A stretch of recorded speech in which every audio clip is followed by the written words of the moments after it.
السلام علیکم دوستو، صدام پوڈ کاسٹ میں ایک بار پھر سے خوش آمدید۔ آج ہمارے ساتھ موجود ہوں گے سندھ کے بہت بڑے نام، جو کہ ایک جج کی حیثیت سے بھی سندھ کے لیے خدمات سر انجام دے چکے ہیں اور ابھی ایک وکیل کی حیثیت سے سندھ کا کیس لڑ رہے ہیں۔ السلام علیکم سر احمد علی قبول صاحب۔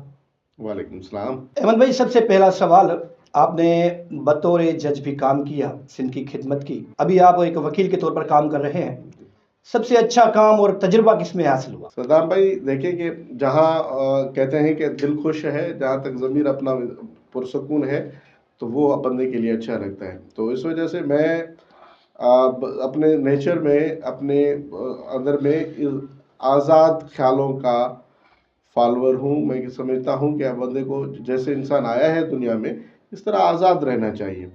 تو اس آزادی کے پس منظر میں اس حوالے سے سرکاری نوکری کو یا سرکاری جو وہ سبارڈینیشن ہے اس کو میں ایکسیپٹ کرنے کے بجائے میں نے اپنے آزاد طریقے سے جینے کے لیے یہ چوائس رکھا ہے۔ اور میری یہ سب سے زیادہ میری کوشش یہ ہے، میری سوچ یہ ہے کہ جج سے یا کسی اور نوکری سے کمپیریزن میں ایک وکالت کی جو فیلڈ ہے وہ بہت اچھی ہے۔ میڈیا پر یہ خبریں زینت بنی ہوئی تھی کہ احمد قبول صاحب ایز اے سول جج اپنے عہدے سے استعفیٰ دے دیتے ہیں، آپ اتنا بڑا عہدہ ایک دم سے چھوڑ دیتے ہیں، وجہ کیا تھی؟ مجھے سب آرڈینیشن میں نہیں رہنا۔ دوسرا بات جو سندھ کے عوام کے حوالے سے بات ہے، وہ واقعی ہم لوگ ایک پاورٹی اس میں لکیر کے نیچے چل رہے ہیں، ان کی پریورٹیز بالکل ہمارے یہی ہے۔ مگر جب میں سمجھتا ہوں کہ میرے اندر یہ اتنی صلاحیت ہے، میرے اندر اہلیت ہے کہ میں اس چیز کو اچھے طریقے سے مینیج کر سکوں، میں اپنے لیے ذاتیت انفرادی طور میں اپنے لیے اور اجتماعی طور میں قوم کے لیے اگر میں کچھ کر سکتا ہوں تو بیٹھے ہوئے اس دائرے میں کچھ نہیں کر سکتا۔ میں آگے چل کے کہ وکالت ایسی فیلڈ ہے، ویسی فیلڈ ہے جس میں آپ لیڈ کر سکتے ہیں، جس میں آپ سروس کر سکتے ہیں، آپ کسی میں کچھ چیز ڈیلیور کر سکتے ہیں۔ وہ سرکاری دائرہ کار میں جو آپ بیٹھ کر کچھ بھی کوئی چیز اس لائعمل اس لکیر کے باہر نہیں نکال سکتے۔ میں اس چیز کو مانتے ہوئے میں اپنے جس طرح اپنے اندر اور روحانی طور میں ایک آزاد پسند خیال کا بندہ ہوں، اور یہی میرے لیے ایک قومی مفاد کے لیے بھی بہتر ہے کہ میں ایک فرد، سندھی قوم کا فرد ہونے کے ناطے میں اس ٹائم ملٹی ڈائریکشنل صورتحال میں جو پھنسے ہوئے سسٹم ہے اس میں اگر میں کچھ کر سکتا ہوں، ایک بٹ کی طرح، ایک چھوٹی سی چونٹی کی طرح کوئی چیز اگر قوم کے حوالے سے کر سکتا ہوں تو وہ میں وکالت میں کر سکتا ہوں، میں سرکاری نوکری میں نہیں کر سکتا۔ جج پولیس کی نہیں سنتا، رپورٹ نہیں مانتا، لیکن حیدرآباد میں ہم نے دیکھا کہ وہی پولیس وکلا کی نہیں سن رہی تھی۔ دیکھیں، یہ اس چیز کی دو چیزیں مختلف ہیں۔ ایک چیز یہ ہے کہ جو عدالت میں جج پولیس کی نہیں مانتا، وہ اس کی جاب ریکوائرمنٹ ہے، وہ اس کا جوڈیشل سسٹم ہے، جوڈیشل مائنڈ ہے اور جوڈیشل ریکوائرمنٹ ہے۔ جو باہر کی بات کر رہے ہیں نا، وہ ایڈمنسٹریٹو اور کلیکٹیولی سسٹم ہے۔ اب ہمارے پاس سندھ میں کیا صورتحال ہے کہ سندھ میں مال ایڈمنسٹریشن کی، نیپوٹزم کی، فیورٹزم کی اور کرپشن کی ایک بازار گرم ہوئی ہے، جو حالات ایسے خراب ہوئے ہیں کہ جو مال ایڈمنسٹریشن کا شکار ہے، نیپوٹزم کا شکار ہے۔ اب جو ہمارا تضاد ہے، وہ ایک تضاد جو ہے وہ ایک جج یا وکیل یا پولیس کے پروفیشنلزم کا نہیں ہے۔ اب یہ انا کا مسئلہ بن گیا ہے۔ انا کا مسئلہ ایک کسی چودھری کے بیچ میں جو سیٹ پر بیٹھا ہوا پولیس والا ہے، اس کے بیک میں مطلب کہ سپورٹ ہے، اس سپورٹ کے بیس پر، اس انا کے بیس پر وہ کرسی چھوڑنے کے لیے تیار نہیں ہے۔ اور ہمیں جو سپورٹ ہے، جو وکلا حضرات کو سپورٹ ہے، وہ لوگوں کی سمپتیز، لوگوں کی محبت، لوگوں کی ہمدردیاں، اور جس طرح ڈی پولیٹیسائز اپولیٹیسائز ایک انوائرمنٹ ہے، اس میں لوگوں کی جو ہمارے وکلا کے لیے امیدیں ہیں وہ دونوں کھڑی ہیں۔ ایک طرف پازیٹیو آپ کہہ سکتے ہیں کہ انا یا اپروچ ہے، ایک پازیٹیو اپروچ ہے جو وکیلوں کے پاس ہے۔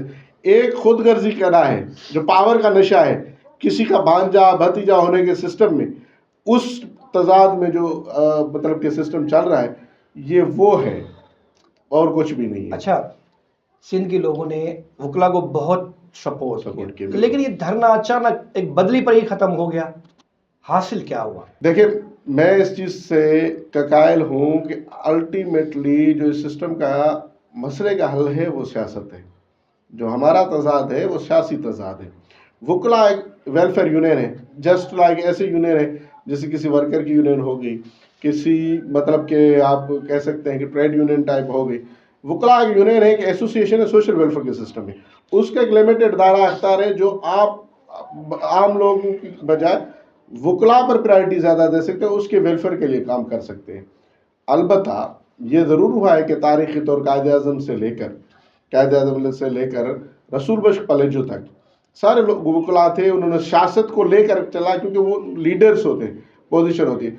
अब जो हमारे पास जो धरना हुआ उस धरने में जो हमारे साथ अटैचमेंट्स हो गई, जो एक्सपेक्टेशंस हो गई, वो कुछ ज़्यादा हो गई और जो उसका हल हुआ वो कोई बैकडोर टॉक्स नहीं थे, कोई मतलब कि बैकडोर टॉक्स नहीं थे, किसी लॉलीपॉप पर राज़ी होना नहीं था, मगर ये हमारी लीडरशिप के साथ ये तय हुआ कि भाई अभी इसको in the interest of public हम भेज रहे हैं। उसके बाद आकर जो है वो उसको फेस सेविंग के लिए, सिर्फ एसएसपी की फेस सेविंग के लिए छुट्टी का लिख कर उसको छुट्टी पर रुखसत करने के बाद ट्रांसफ़र कर देंगे। ये उस अशराफिया की तरफ से मिसमैनेजमेंट हुई जो ट्रांसफ़र भी नहीं कर पाए और उसके बाद आप देखें तो दोल शरनाए पगड़ियाँ पहनकर एक सरकारी मुलाजमत जिसकी लिमिटेड सोची, जैसे जंग जीत के आ रहे हैं, जैसे वहाँ जंग जीत कर आए हैं, जैसे हम ये समझते हैं कि यार राउती का कच्चा जो है वो खाली करा कर आ गया है हमारे पास। तो ये जो है वो सारा इस वजह से ये तजाद अभी भी उभर रहा है। वकला का धरना नतीजा खेज धरना ख़त्म हुआ था, नतीजे के बेसिस पर मिस कमिटमेंट जो है वो अशराफिया की तरफ से। अब सुनने में आया है कि लंजार साहब एसएसपी हैदराबाद बहुत जल्द यानी 23 मार्च या 12 मार्च को बता रहे हैं डीआईजी के तौर पर प्रमोट हो जाएंगे। अगर वो प्रमोट होकर हैदराबाद में डीआईजी लग जाते हैं तो उसके बाद वकला का क्या होगा? देखिए ये लंजार का इशू नहीं है, एक लंजार का इशू नहीं है यहाँ रूल ऑफ लॉ का है। जिस तरह सारी सिंध मतलब के उस रूल ऑफ लॉ के माल एडमिनिस्ट्रेशन का शिकार है, एक हम कह सकते हैं कि एक बड़े सिस्टम का मसला है। उसका मसला सिर्फ ये एक फ़र्क लंजार का इशू नहीं है।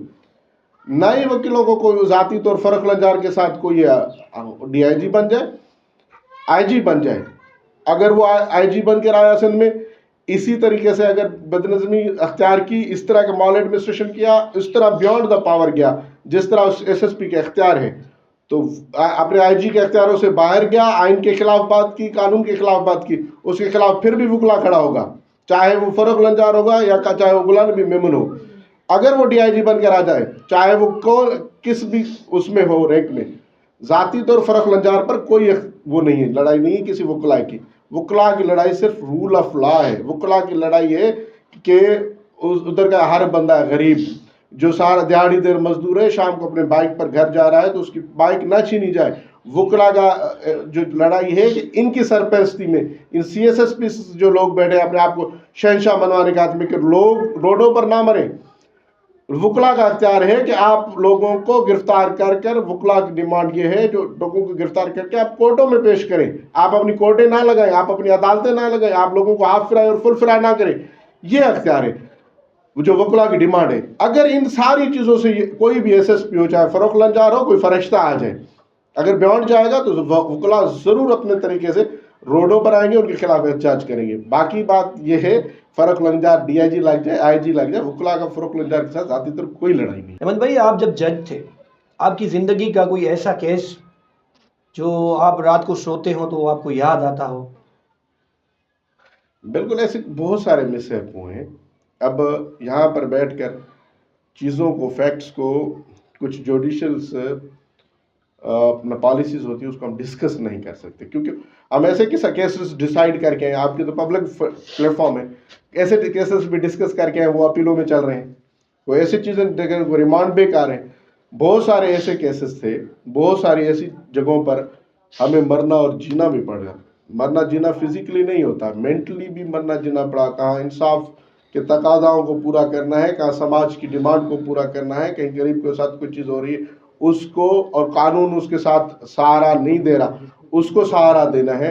ये सारी चीज़ें एक जज के होने के नाते बहुत बड़ी रिस्पॉन्सिबिलिटी को फेस करके है। नज़र तो ये आ रहा है कि जरगाई सिस्टम जुडिशरी से ज़्यादा पावरफुल है और वो तुरंत फैसले भी करता है। लोग अब जुडिशरी के बजाय आपस में ही सुलह कर रहे हैं, जिसे जरगा सिस्टम कहते हैं।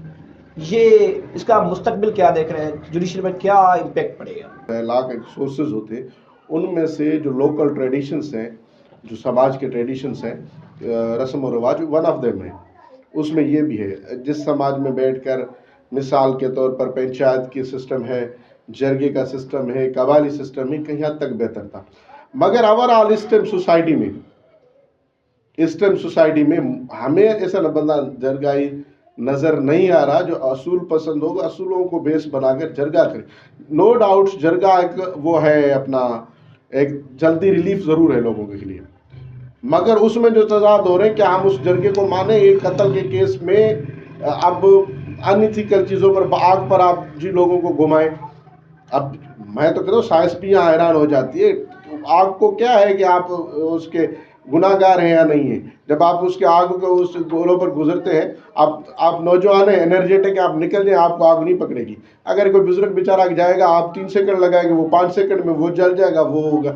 ये अनइथिकल चीज़ें को ख़त्म होकर बातों पर, शवायदात पर, गवाहियों पर अगर कोई सिस्टम ऐसा चल रहा है तो ये इमीडिएट रिलीफ ज़रूर है। मगर इस टाइम मैं समझता हूँ सारी सिंध में, अब और सिस्टम का मुझे नहीं पता, जरगा सिस्टम इसमें अफगानिस्तान में बड़ा स्ट्रांग चल रहा है, मगर सिंध में इस टाइम कोई ऐसा जरगाई सरदार नज़र नहीं आ रहा जिसमें कह सकते हैं कि वो चीज़ों को, प्रेसिडेंट्स को बैलेंस रखकर केस चलाए, सामने आ जाए।